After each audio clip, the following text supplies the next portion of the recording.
love online stories. I'm a member. We're both members of SheWrites.com, which is an online group of women writers.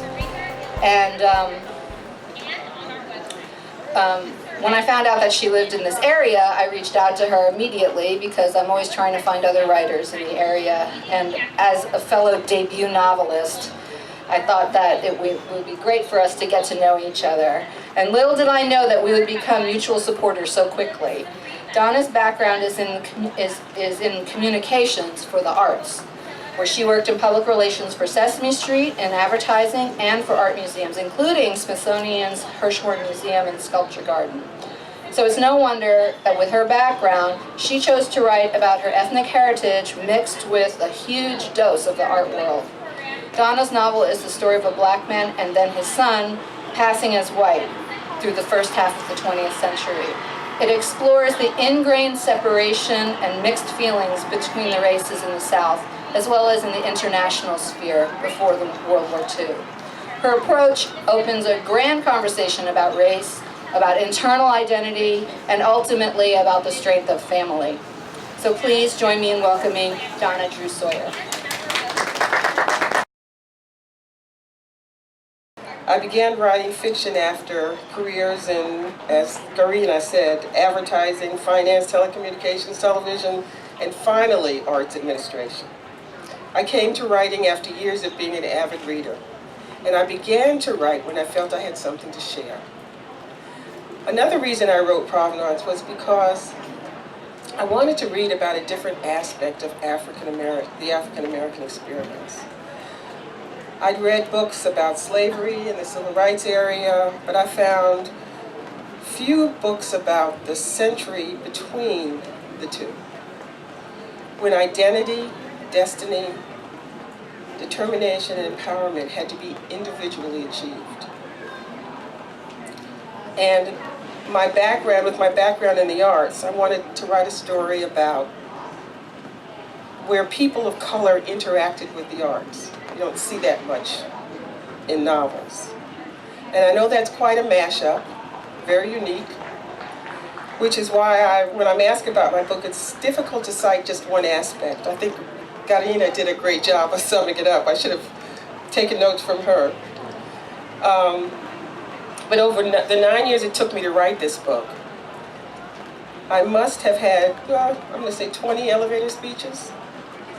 But as I talk about my book at festivals, book clubs, and with other authors, I've crafted this description.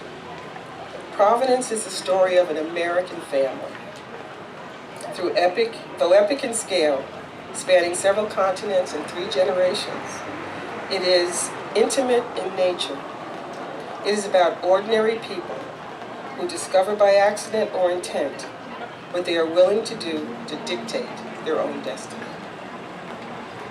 So Provenance starts in the early 20th century, 1909, when Negroes, not yet called African Americans, were not content to let their destinies be decided by others. Though no longer slaves, people of color were certainly not free because every aspect of their lives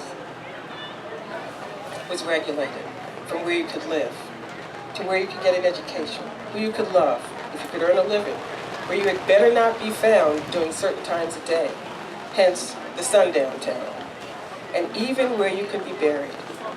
All of these basic elements of human dignity were beyond your control, and the status quo was enforced, often brutally, by laws and custom. But people who want more than society is willing to offer refuse to be bound by laws and customs. For them, the question is, what am I willing to do to fulfill my destiny? This question drives the characters in Provenance and illuminates 3 ways to escape racism during the early part of the 20th century. One way was to live your life within the confines of a segregated community. People could be born, they could worship, go to school, work, recreate, celebrate, and die amongst their own. These communities were separate, often unequal under segregation, but were thriving black communities. If you were racially ambiguous, like Hank Whitaker. You may have decided to pass as white, becoming what reviles you for a chance to live life without restrictions, knowing all the while that someday you might have to pay for that deception. And sometimes the price was your life.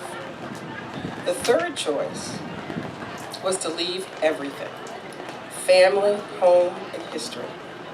More than 200,000 African Americans in the early 20th century made that choice and left for Europe and what they believed would be a better life. Provenance's characters take one or more of these paths. As racial pioneers, they tried to unshackle themselves from racism in America and realized that with knowledge and determination, they could change their destiny.